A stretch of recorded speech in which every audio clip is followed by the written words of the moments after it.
Hey, I'm Doug Wimbish. You're watching EMGtv, and this is Touching Bass.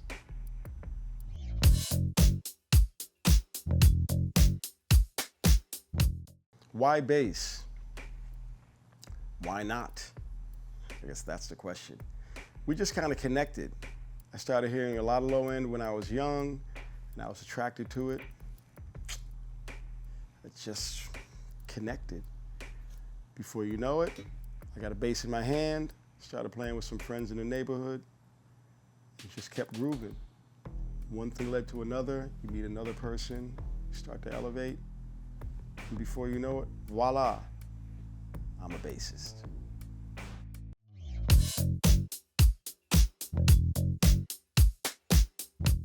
My opinion of the most influential bass player of all time, I would say would be James Jamerson.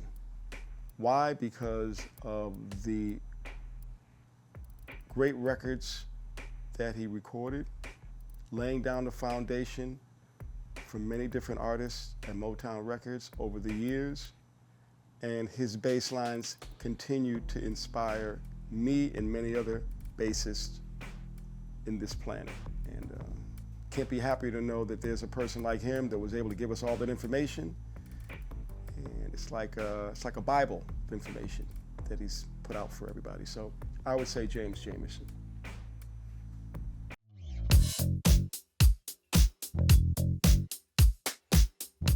My first EMG experience, I was playing with Jeff Beck.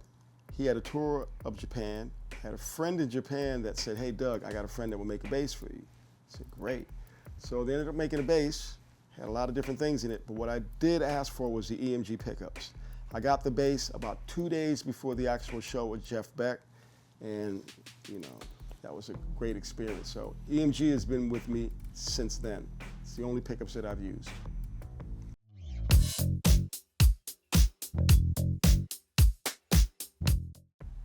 Most iconic bass line, Good Times, performed by Bernard Edwards. It's a Chic record. Why? It's just a classic groove.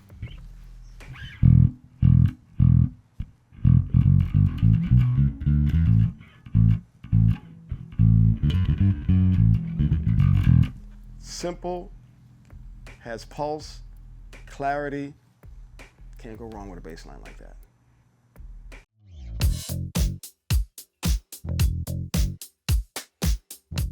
If I could be a stunt double for any bassist, who would it be and why? Billy Cox from the Band of Gypsies, performing with Jimi Hendrix. That's my choice. I'm a huge Hendrix fan. That's a great record. Billy is an absolute amazing bassist. He laid the foundation down. I can't imagine what it would be like to play with Jimi Hendrix, Buddy Miles, or Mitch Mitchell. Billy Cox. Next question.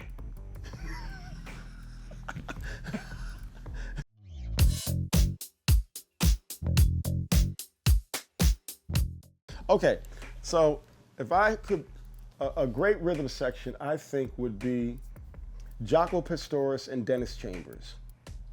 I think the two of those would make a lot of good music.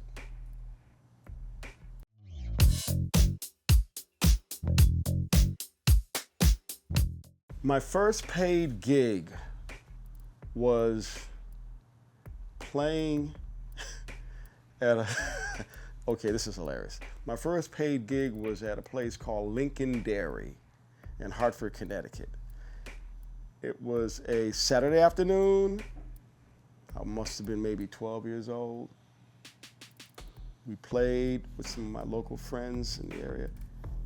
And I can't really say whether it was a paid gig. When it was time to get paid, the guy wanted to pay us in a Hawaiian punch. He didn't want to actually pay us any cash. He was like, you guys sounded good. I don't really have any money, but here's a case of Hawaiian punch that you guys could take home with yourself. So guess what? We took it home and we shared it with the family.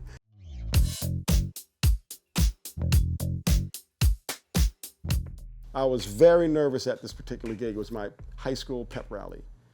And I had a 4-string guitar, and I was calling myself playing bass. The entire school was there. Never forget that. I just went on stage and just started smiling, played a couple of songs. But you know what? After that gig, I was fine. I really didn't get nervous too many times.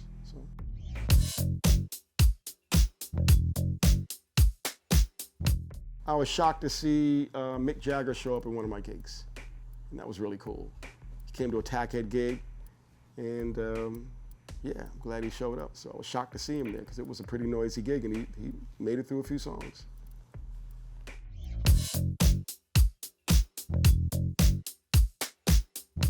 The advice I would give to somebody that's new to bass is every day when you wake up, you walk over to the bass because it's not going to walk over to you. That's the first thing. Pick it up, put it in your hands, and play it. Don't listen to other folks telling you what you should and shouldn't do. Just have some fun with it. Get it in your hands and start to play. And you'll connect from that point. That's it. Just start. Let everything else happen.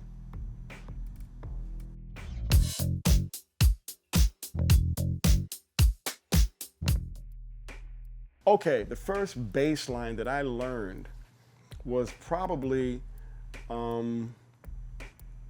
it was from The Man from U.N.C.L.E. And was it a bass line? Yes, it was two guitars playing pretty much in unison, but it was, voila.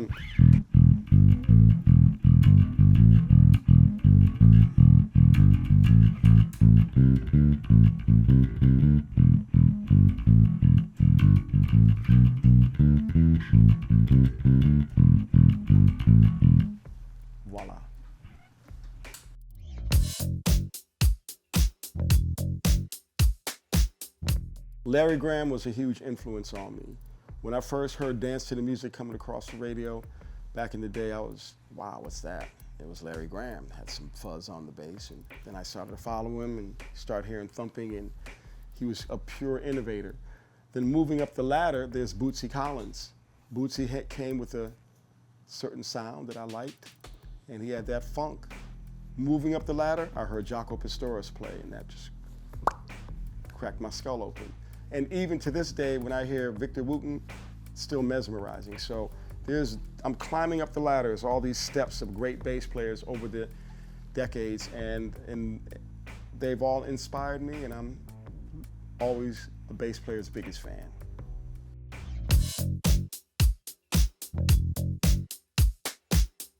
You know, when you're playing with a rhythm section, for example, and it's just like guitar, bass, and drums, the power of the bass is incredible because we can change something from major to minor with just one note. And also, it's the depth of the bass. When you go to a concert, what do you hear from the parking lot? Low end, the bass. It just has such a range. So, yeah, it's just an incredible instrument that has so many different frequencies that inspire me, and I hope it inspires you.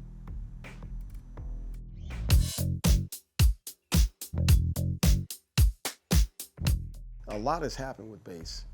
So when I first started playing, we didn't have many options for strings. Things were like flat wound strings, or, we didn't have access to round wound strings until later on. So I think just the instrument has evolved from a Fender to the Olympics to a Spectre. And you have basses that were like passive and then active. So as these things evolved, the style started to evolve with the different instruments, I think. And as a player like Larry Graham inspired the next generation of players, you start hearing their information of how they're hearing Larry through their instrument now and their basses, which might be this whatever, so many different basses out there right now. But the bottom line is, I've been inspired just by being able to hear so many different instruments over the years, from Fenders to Gibsons to Rickenbackers to Olympics. I can just go up and up and up the ladder. Each one brings a certain frequency and a certain shape to the note. And over the years, it's just continuing to evolve. Now we have 4-string basses, 5-string, 6-string basses, 8-string basses. So it's very adventurous. It's a very, very good time period right now. And I'm just thankful that I was able to start off learning on a 4-string and appreciate 5 and 6 and 8-string basses over the years.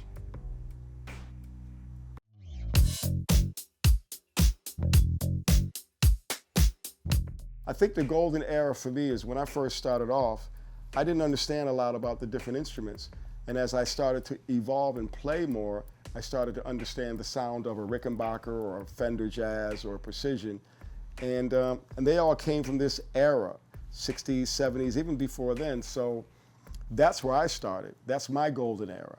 Growing up listening to all the great songs from Motown, Stax Records, and then all the stuff that Bootsy was doing, Sly. I go on and on. So I came from this Fender-esque golden era, but then I evolved to a Spectre. Why? Because things got active. You started getting basses with active pickups and preamps.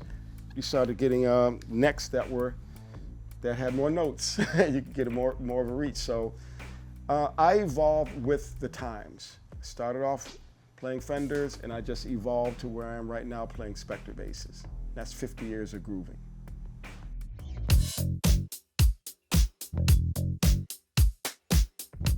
Bass players in history that don't get enough credit.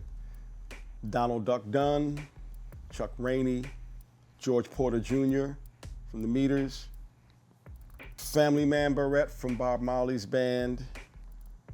Let's talk about Carol Kay. She doesn't get enough credit. All the things that she's done over the years. Anthony Jackson, great bass player. I can go on and on, but there's so many different bass players that don't get enough credit over the years, and the list is endless.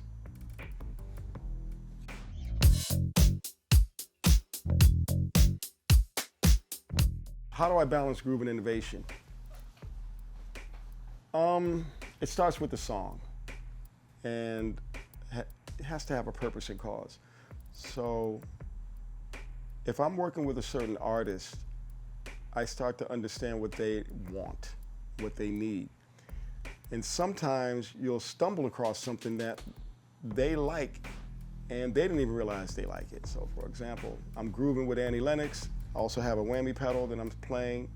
She hears that. She's like, what's that sound? Like, it's a whammy pedal. Started jamming along to one of the songs, and she heard it, she loved it. Next thing you know, it's on the record Precious. Just happened because I'm grooving, but then I added a whammy pedal to the sound of the groove. So patience, also make sure you continue to explore. Don't just I just don't throw things out there. I just find the right time for things to happen and let it happen naturally. But you got to be around some folks that want that to happen and understand that not everybody's into exploring. Some people just need the meat and potatoes, and I give it to them.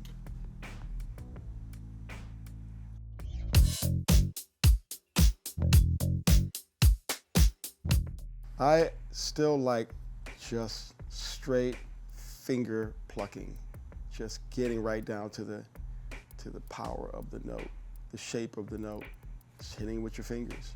Yes, we have slapping, we have a lot of different techniques, and I enjoy all of those. But there's nothing like the fundamental of a nice, fat, solid note, and that to me comes from your fingers. However, I do like playing with the pick as well, because playing with the pick also gives you a certain articulation. So it depends on the style of music that you're playing. Both have a purpose and cause.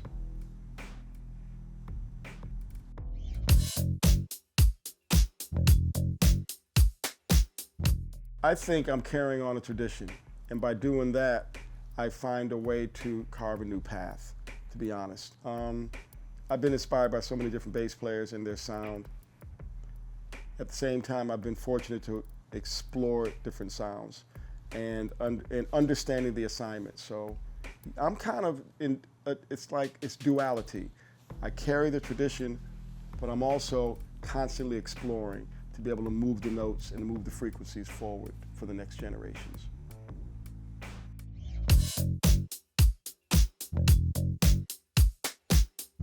James Jamerson.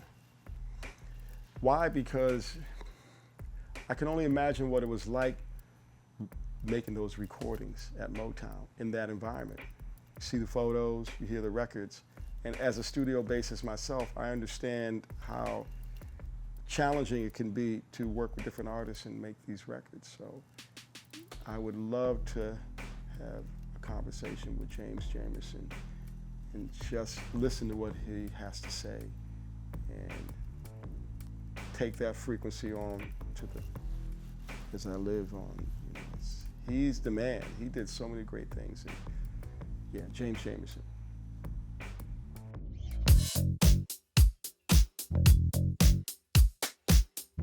Probably Hair by Larry Graham. What a funky bass line. It has such great attitude and dynamic, so yeah, that's power.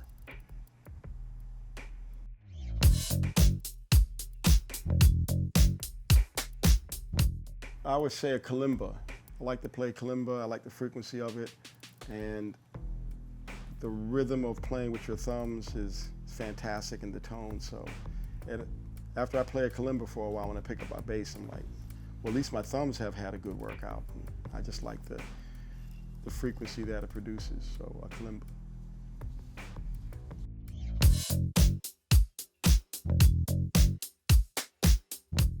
A favorite riff to play live? Well, there's a couple of them, but I would say I love playing Cult live. It's such a good riff, such a great song. Also, White Lines, great song. When you watch the people's reactions, it says everything. So you get 2 for 1, Cult and White Lines, both are great.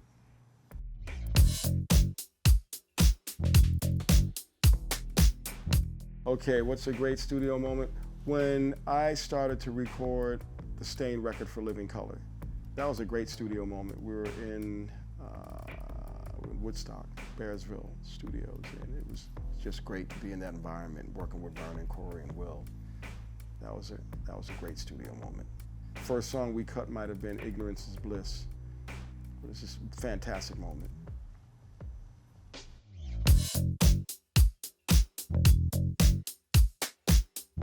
You know, I'm a bass player's biggest fan, and we're the ones in the group that really hold the fort down. And I'm just thankful that there's so many great bass players out there right now that are continuing to hold the fort down and playing such amazing music with so many different styles. So continue doing what you're doing. I'm thankful to have come up at a great time making a lot of records at Sugar Hill from the 70s and doing all the early rap records with Keith LeBlanc and Skip McDonald. I was very fortunate to be a part of that era, and a lot of those songs are sampled to this day.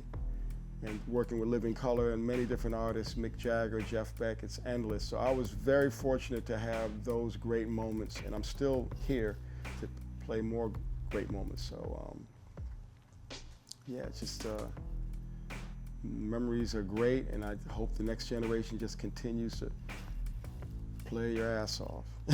So I just continue to play your ass off and have a good time at it and get paid.